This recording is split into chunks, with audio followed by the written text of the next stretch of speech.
And we continue with the Christmas series with the 7th day of Christmastide, December 31st. Watches are peculiar objects. You see them everywhere and no one pays them any mind. In the olden days, they were used to tell time, but nowadays we have our phones for that.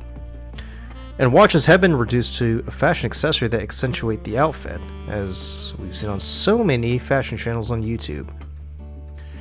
For a small niche, watches are more than that. They're works of art. Mechanical wonders that come in all sorts of shapes and sizes, colors and functions, and each is loved and appreciated by the ones who collect them. I never gave a toss about watches. If I needed one, I knew I could pop down to Walmart and buy a George branded one for $10, and when that ran out, I'd toss it out and get another one. I never paid much attention to it because, well, they were disposable. But 2020, I saw a Timex watch with Snoopy and Woodstock dressed as pilgrims, and my mother got it for me for my birthday. It was fitting. My birthday usually falls around the Thanksgiving holiday, so it was appropriate. But then something happened. I began researching more and more on watches and began watching videos on watches and watch collection. I found myself drooling over Rolex, Omega, Tudor, Breitling, and others. I was fascinated by microbrands and found some of their designs spoke to me. I mean, what was happening? Had I been bitten by the watch bug? It was like a disease that suddenly occurred without warning. The next purchase I made was a Citizen Eco Drive. Now, it was part of the limited Star Wars collection, and the one I got was based on Boba Fett's armor. It was the perfect shade of green with splashes of yellow and purple. And it was solar powered, which fascinated me even further. I never need to worry about winding it or changing the battery. Just pop it on the windowsill and have it soak up the sun. But then, I read about mechanical watches. At first I was a bit apprehensive because I assumed I had to wind it, like those clocks I used to have as a kid, but then I discovered the automatic. And one in particular stood out. The Seiko SRPD with an orange dial. Can you imagine my Timex Citizen Seiko put together? They're all earth tone colors, the brown, green, and orange together. I didn't care much for the bracelet on the Seiko and eventually bought an obscene amount of NATO straps to change on my Seiko instead. Well, I thought that'd be it. 3 watches are enough, I naively thought. But I was browsing eBay and saw a Patek Philippe Moonphase and Perpetual calendar watch for $287. Yeah, right. A Patek Philippe for $287, I laughed. I also saw a Stuhrling original with a Moonphase function priced at $237, and I saved both to my favorites. The Patek Philippe sold quickly and I panicked. I really wanted a Moonphase watch, but I didn't want to jump the gun just yet. But seeing it was sitting there for a week and fearful someone else might see it, I balked and bought it. It's a nice watch, and I'll eventually post a video showing off the collection, but it felt like the kind of watch an adult would wear. It certainly has a dress watch vibe to it. The next one I bought was an Ingersoll Muse. It was a unique looking watch. It physically looked like a chronograph with the pushers on the left and the crown on the right, but it was a perpetual calendar and functioned with a tourbillon window and a date window perched atop. This is my favorite watch above all, and the box it came in was the nicest out of all the others I've gotten so far or since. I just loved watching the date, day, and month switch over and the little tourbillon windows spinning away. Alright, that's it. I'm done, I pledged to myself. But no. I next discovered the Citizen Promaster. Now, there's nothing much to it apart from the crown being at the 8 o'clock position, so a reverse of the Seiko whose crown is at the 4 o'clock. But I did some research, and the urban gentry in particular noted its military heritage, as being the watch of the Italian Navy in the 1990s. and that got me sold. I did love a watch with a military heritage. So, last year, I jumped and bought the watch, and I put it on a NATO strap, and man, does it look good.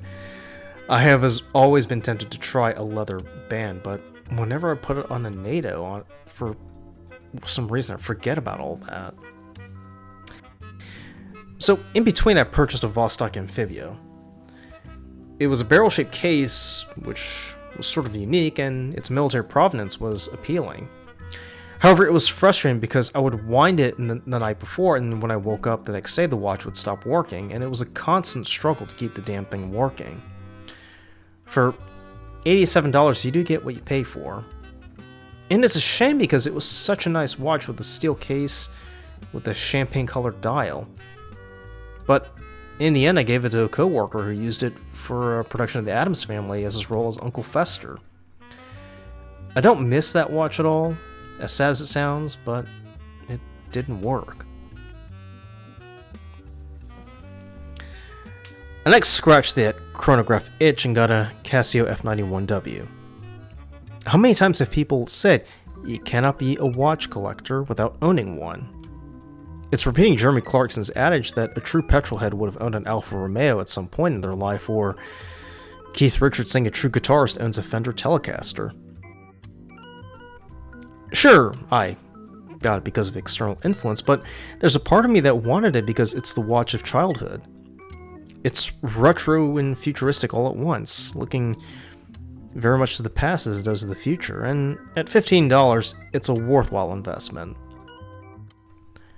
I can go, the other way with other watches and dispose of it when it stops, but I've taken on a new leaf and I'll replace the battery. I mean, I even bought a toolkit a few years back and some spare batteries to fix my old George Brandon watches and felt pride at having accomplished these tasks, even if the watches stopped working after a few months. I then wanted to purchase a GMT, but there are a few parameters this time around. I wanted it to be mechanical, Swiss, and a microbrand. And after much research, it came down to the Laurier Hyperion and the Christopher Ward C60. However, the Hyperion had been sold out, and technically it wasn't made in Switzerland, which is what I wanted. Now, all of my other watches were either made in Japan or used Japanese movements. And that's not to knock the Japanese, it's just I wanted something different. I settled on the Christopher Ward C60 and purchased that, and man, it didn't disappoint. To me, it felt like the ultimate tool watch. It could survive 2,000 feet underwater, had a GMT hand and illuminated bezel. And I did get a voucher from Christopher Ward that took $125 off, and I had 24 hours to use it before it went away, so time was a bit of a factor. No pun intended. So, there was my watch collection. 8 unique pieces that each carry a story and a function. The Timex is the conversational dress watch. The Citizen Eco Drive is solar powered. The Seiko is a casual, everyday piece. The Stuhrling has a moon phase function. Ingersoll has the perpetual calendar and tourbillon window. The Citizen Promaster is the military diver. The Casio F91W is the digital chronograph. And the Christopher Ward is the Swiss-made microbrand GMT. I always thought that the average and appropriate number of watches in any collection is between 8 to 10. Now, I've seen those videos where people literally have boxes and boxes of watches, and it's, well, vulgar and impractical. The whole point of having a collection is to have a different watch for different functions and events, and more importantly, to wear each and every one of them in love and care. You cannot seriously tell me you're going to wear all those watches just sitting in those cases and curios. Recently, I thought about if I had to start again, knowing what I know now, what would be my collection this time around? Well, it'd be 5 for sure. The Yamaha Superman with a bronze case and red bezel, the Braun Quartz, the Brew Retrograph, and the Christopher Ward Trident GMT with a green dial, and the Tissot Couturier. But I am happy with what I have, and I make it a point to wear each watch each week so they all get their time to shine. Again, no pun intended. I suppose if I were to purchase another watch, it would be an Omega Railmaster. I do want an anti-magnetic watch, and none do it better than Omega. But I'll give it time. I do have a lot of other things to get done, and it's on the bottom tier of priorities. But hopefully that will transpire one day.